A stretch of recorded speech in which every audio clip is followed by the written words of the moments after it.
Hello, we are announcing a brand new giveaway for 75,000 subscribers. All you have to do is obviously follow me. We are giving away one lightsaber from Art Sabers. They are sponsoring this giveaway, so what you have to do is go to the pinned comment down below, follow Art Sabers on Instagram, like their image, and tag 2 of your friends, and you will be entered into our giveaway. We will be doing this giveaway until we hit 75,000 subscribers here on PPSW. Thank you again for your continuous support. Our season begins inside the Messina System, a system that had yet been discovered.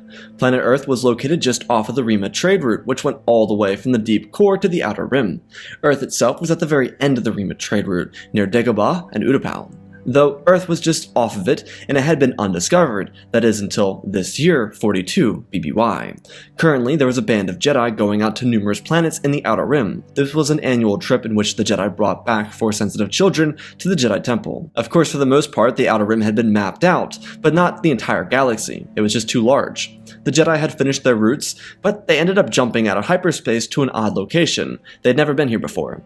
They were on the Hydian Way, bouncing around near Mustafar and planets like Atravis and Ratan, but they weren't near there. They were closer to Utapau, but they also weren't at the planet of Ascaj. While the Jedi were entering a new solar system, there were people on the third planet from the Sun. Down on the planet of Earth, near the Italian peninsula and within the Mediterranean Sea, was a small island. Inside the port city Messina and under the shadow of Mount Etna, Janus Palumbo walked the streets of the ancient city.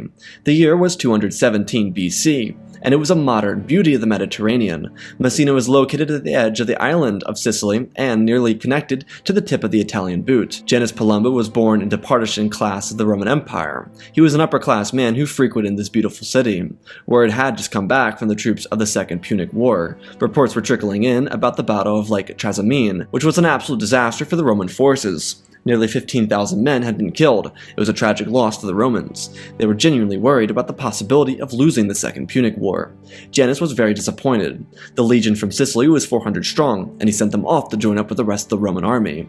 He believed that they would have survived or even just come back victorious, but this Hannibal individual had been victorious before, and he seemed to be winning more and more battles. Janus walked down to the barracks of Messina to see the troops training. He crossed his arms and thought about what would become of these men when they were ready to join the war effort. Sicily at this point was sending away nearly 1,200 troops to the bulk of the Roman army. Of course, not all their troops were sent to the Roman army. Being that Sicily sat on the Mediterranean all alone, it needed to have active troops in case of an invasion. After inspecting the troops, Janus continued walking throughout the city streets. He was a consul in the city, and was also a representative who would be sent to the Republic of Rome from time to time. Nothing too large, but simply to inform the Republic of what Messina needed in terms of supplies, and also to know what Messina would send to Rome and the rest of the Roman Empire. It was a functional system, and Janus was proud to be a part of it. The Palumbos of Messina were one of the very many long-standing upper-class houses on the port city and on the island itself. Janus's father was one of the few individuals still alive from when the Romans took over Sicily. Their family garnered great wealth and power, but because of Janus's father, they were able to keep some of their wealth as well as some of their power. Inside of Janus's home, there was his family. As per traditional for partisans, the entire family lived with him. Though the family wasn't exactly large, there was his wife Aurelia and their son Titus. On the other hand, both of Janus's parents were alive, and exclusively Aurelia's mother too. They did have a dog, but it was just like any of the other dogs in the neighborhood. It mostly stayed outside of the residence, but from time to time it would wander around getting food from other people and so forth. When Janus returned home, he picked up his son and held him on his shoulder, walking out to the top balcony of his home. The home had a great view, depicting just enough of the sea and just enough of Mount Etna. It was absolutely beautiful. It was a good life. Janus started talking to his son as the day slowly turned to night in the dim twilight. Janus lit a torch on the balcony and began talking. Janus told Titus that the world was his, as he lifted his finger and pointed towards the night sky. Without light pollution, the entire galaxy could be seen from the small balcony in Messina. Janus told his son that the gods and the stars would always be with him. Jupiter would always look down on him with favorability, and he would guide Titus to finding all the successes in his life. There was so much that Titus had in front of him, that as long as he trusted the gods and the path they laid before him, he could become a true leader, if he wanted so. If he chased the way of the warrior, then Minerva would guide him. If he wished to travel the vast seas of the globe, then Neptune would be with him. Titus looked at his father, and then the torch blew out. Janus looked over at the extinguished torch and wondered how that could be possible. There wasn't even a gust of wind, let alone a little breeze. It was silent. Janus told Titus that the day where the world would be his would come, but for tonight, it was time for rest. Janus wouldn't say a word about the thing that just happened, and shrugged it off. It would be superstitious to believe that it was something else or anything else, even though his 2-year-old son had been a bit out there, to say the least, since birth. Janice and Aurelia hadn't said a word about it because they believed that it wasn't really a good idea. There was no saying that the Romans would treat him like an outcast, but they didn't want to test that theory. Outside of Earth, the Jedi shuttle continued flying towards the sun of the solar system. They were using their scanners to search across the entire system and see if there were any populated planets. They weren't concerned about planets with living conditions because there are plenty of those planets in the galaxy that weren't exactly livable, but people could live on them. However, they were just scanning for life forms on these planets. There was one planet in the system where they could see a population, though there was one issue. The population wasn't exactly civilized. The few Jedi Masters inside the shuttle discussed it with each other, if it would be worthwhile to land on the planet or not. The Jedi were under directive to not engage with planets with populations that hadn't yet been exposed to the galaxy or the technology of the galaxy. There was a genuine sound reason for doing so, which was they could severely freak out the population and become revered as gods. The Jedi weren't gods, and they didn't want to become revered as such. It was an initiative started during the era of the High Republic, of which the Jedi in the Outer Rim saved the planet from a group of pirates, and the population, which hadn't been assimilated to the galaxy, revered the Jedi as gods. In that particular circumstance, it made sense, because the Jedi saved them, but they couldn't just be held up as gods, so the Republic came in and helped assimilate the planet so that they could see the Jedi as protectors and knights rather than gods. The Jedi began piloting down towards the planet and arrived over the Atlantic Ocean. They picked up a large population towards the east, and so they began flying east. There was no visible land for a good while until they saw two separated pieces of continents, one to the north and another to the south. The population density was rather small, so they continued into what seemed to be a sea surrounded by two large continents. They continued down and saw an island, nearly connected by a large piece of the continent. There was a large mountain nearby, and so the Jedi flew down into the middle of the night and landed their vessel on the mountain, hidden within the trees.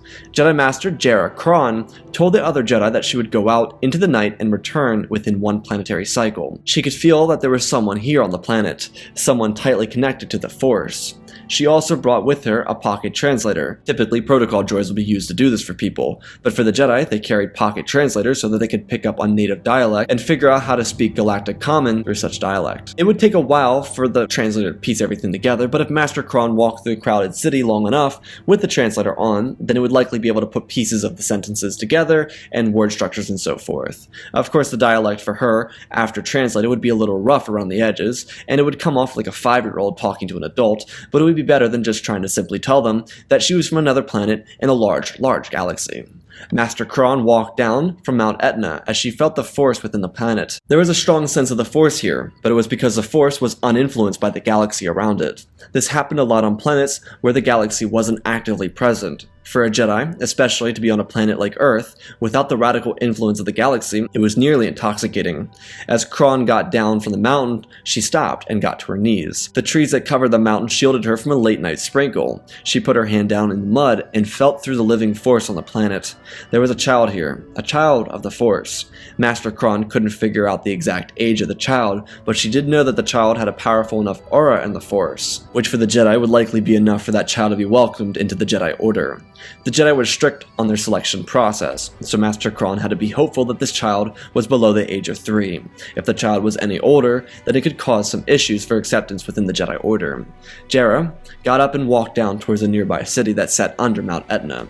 She raised her robes over her head as the dawn began to glimmer above the edge of the earth. The early risers and the lower class workers were already out. The few farmers that had farms that led to Messina were in front of her as she walked down a dirt road.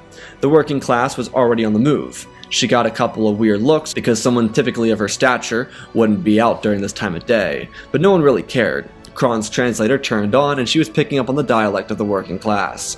She carried forward towards the city itself. It was a beautiful city. When the sun crept up into the sky, more individuals dressed like her left their abodes, though some of the individuals were wearing longer outfits. Most of them preferred tunics, considering they were much more practical and much more comfortable under the Mediterranean sun. Kron got to the edge of the town and looked out at the beautiful cove where the docks were filled with sailors. Some of the sailors were on their boats preparing to leave, and others were just getting out into the harbor.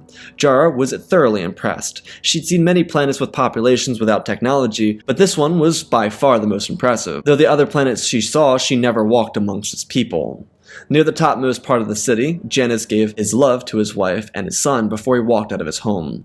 The city streets were bustling, and the smell of bread, iron, smoke, and the sea filled his nose. Nothing was more perfect. Typically, the baker didn't sell edged pieces of loaves of bread and ended up giving them to dogs that frequented the neighborhood. And so if a partisan wished to have a piece, he wasn't required to, but he wanted to. The baker and Janus were friendly with each other, but truthfully, nothing was better than a little focaccia in the morning. It was a great piece of bread to start the day with. Not too filling, not too light, just perfect. If Janus was lucky, he'd be able to snag a piece of prosciutto to go along with his bread. Life was great as a partisan, as Janus moved to the beautiful edge of the topmost part of the city. He looked down and smiled. Sure, the losses of yesterday meant he would have to prepare the loved ones who lost their fathers, sons, and brothers in combat.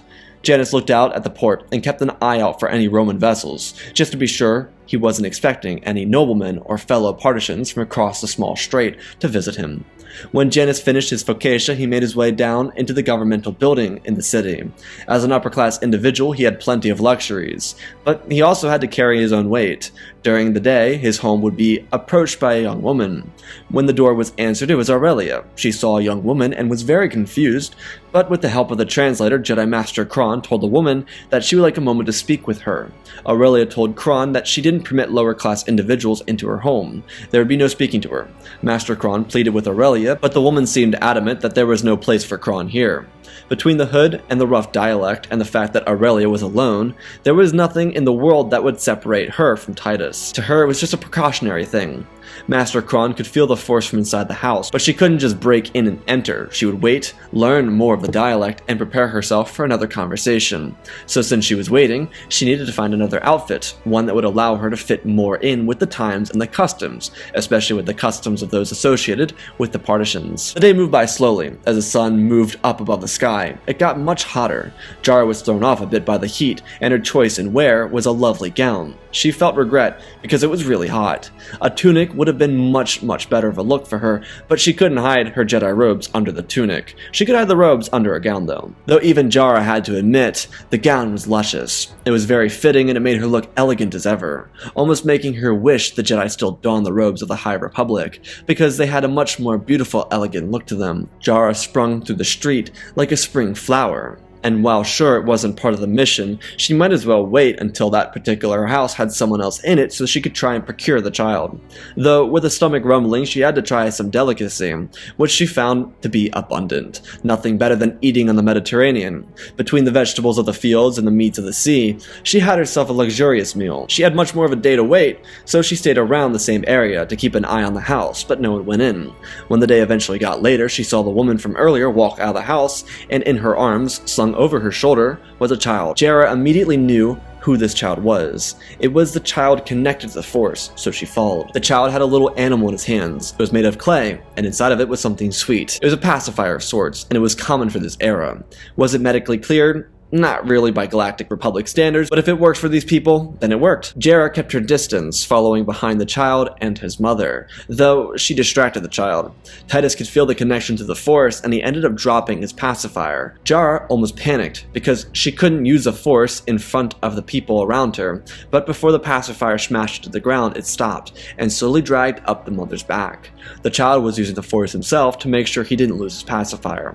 Both Janus and Aurelia noticed this other times throughout their time with Titus, but neither one of them ever said a thing about it. They didn't tell Titus to stop doing it, but they also didn't acknowledge it publicly. Janus and Aurelia kept it private, because they believed that their child was a child of a god, and they believed that once their child was old enough, he would sow greatness into the Roman Empire. It's why Janus told his son every night that the world was his. Because he was under the assumption that his son was truly a god, then the world did actually belong to him, though that wasn't really quite the case for the situation. Jara followed the mother and the son into a large circular area that sat overlooking the large sea.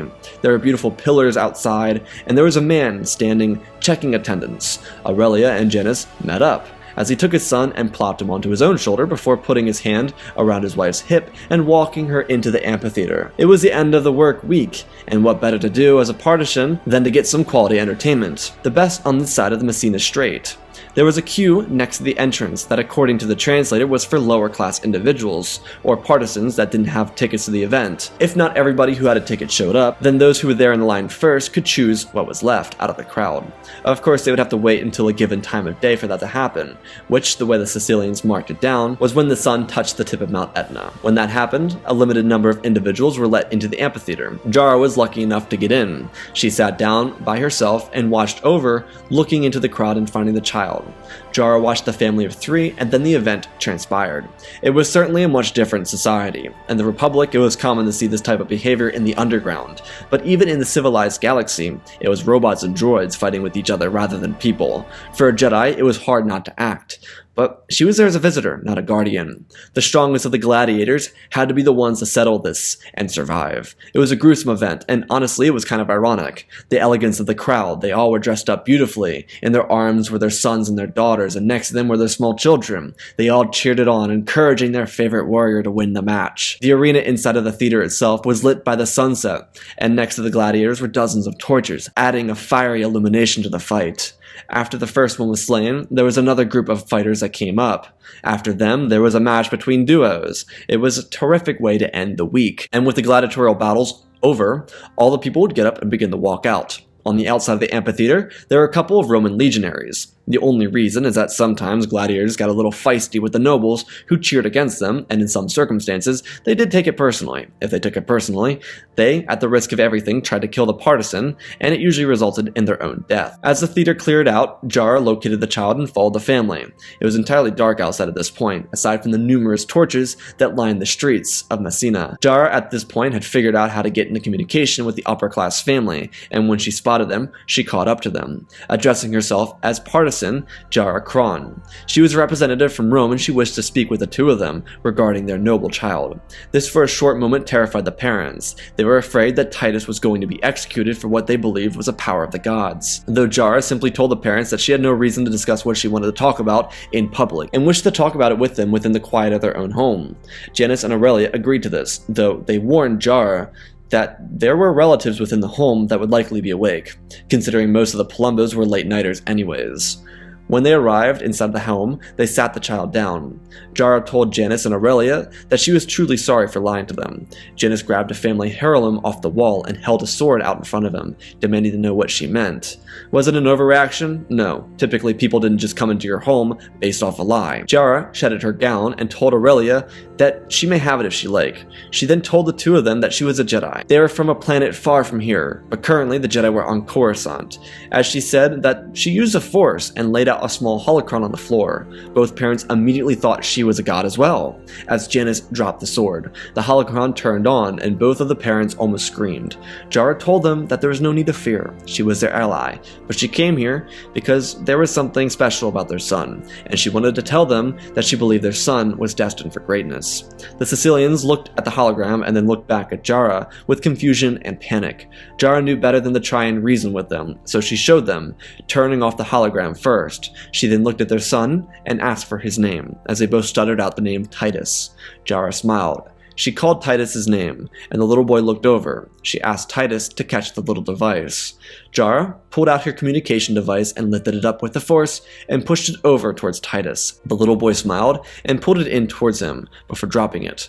Jara told Titus that he did a good job. She turned to the parents and she asked if she could take a sample of his midichlorian count. The two parents didn't know what to do. Aurelia asked her what that meant.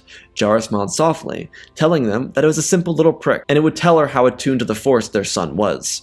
Aurelia nodded her head, as Janice asked what the Force was. Jara stood up and walked over towards Titus, telling the parents that the Force was everything. It was powerful and soft. It was evil and good, but it was the makeup of the entire galaxy. It kept the planets in alignment and it gave life to the weakest of individuals. It was the life force of everything in the galaxy. She pricked Titus's arm and then waited for the readings to come back. Jara looked up and told the parents that the Jedi use the Force for good, but an ancient religion used the Force for bad. It was no longer a threat though, considering they hadn't seen them in over a millennia. Jara told the parents that if Titus was adequate to the Jedi requirements, then she would request to take their son to the Jedi Temple on Coruscant. Though she did tell the two of them that they would likely never see their son again, as attachments were forbidden within the Jedi Temple. However, their son would become part of a larger effort to provide assistance, relief, peace, and happiness to the galaxy. The Jedi were meant to keep the harmony in the galaxy, and Titus would contribute to that. Jara told them that she would not force their hand, as it was not the Jedi way. She got a transmission back, and she was fairly impressed. A child this far out in the galaxy with a midichlorian count of 13,700. Jara told the two that Titus had a potential to become a very powerful Jedi, though the goal in the end was not to become powerful. The goal was to become wise, to use knowledge, have serenity, create harmony, and sow peace. There was so much that their son could be presented with, but they had to be willing to allow it. Janice looked at his wife, and the two of them started talking. Aurelia told Janice that he was the heir to the family, but it was as Janice told his son every night. Titus had the gods with him. His path was right in front of him. If he had a decision to make, then he would be guided by the gods. But Aurelia told Janice that the decision needed to be made by them. She continued suggesting that they feared what would happen to him if his powers were discovered here on Sicily. He could be safe with the Jedi. She continued suggesting that what they feared could happen here if his powers were ever discovered. He could be safe with the Jedi, or he just would be safe with the Jedi. Janice nodded his head, telling Aurelia that he wanted to say goodbye to his son first. The two parents told Jara that their son was meant to become a Jedi. He would follow her path and do what it was that he was guided to do. Jara smiled, allowing the parents to say goodbye. The grandparents would get their goodbyes as well, and then Jara would take Titus back to her shuttle. After one full planetary rotation, the Jedi now had one more child to take with them back to the Jedi Temple. Jara put Titus inside of an infant pod and closed it up. For children this young, space could be extremely trying, especially if your species hadn't yet been around in space before, so covering the pod would make life a little easier during the travel time. Plus, from time to time, the conditions would be too difficult for a child to survive, and subsequently they would die in transportation. The ship lifted off as Jara told her fellow Jedi colleagues about her experiences on Messina. The Jedi suggested that when they returned to the Jedi Temple, they archive the information and the coordinates for the planet inside the Jedi archives. Jara smiled and nodded her head, telling them that they would call this system the Messina System. Their vessel hyperspace jumped over to the planet Ratan on the Hydian Way, and then from the Hydian Way they would use hyperspace runs to the Aurelia run, all the way back to the deep core, and then to the planet of Coruscant. When they entered the atmosphere, the Jedi Temple was visible. The grandeur sight was something to take in. For an infant of the Force, the first time seeing the temple would fall in line with the rest of those early memory images that every Jedi remembered. For Titus, he would remember Messina, because as adults of the Force, those memories resided forever. Jara would take Titus and the rest of the children of the Force to the interior of the temple, where they would go through all the necessary examinations, just to ensure that they were worthy of becoming Jedi. And that's part 1 of 10 of our story. Again, special thanks to Benjamin Wells, Tiger Boy, Darth Revan, Pimp Daddy Bane, The Last Jedi, Apollo, Jedi Sloth, Mad Mayonnaise Studios, Anakin 003, Lemon Knight, Flan Vassis, The Man with 3 First Names, Dark Saint 46, and Lord Deadwing for supporting the channel. I hope you all enjoyed this part 1 of the story. This has all been written out, so the entire story's done. The entire story's done. So at this point, what happens next has already been written, and I hope you all enjoy this series. This is my best work thus far. I believe it is, so I hope you enjoy it. Anyways, I love you all, spread the love, and always remember, my friends, may the Force be with you.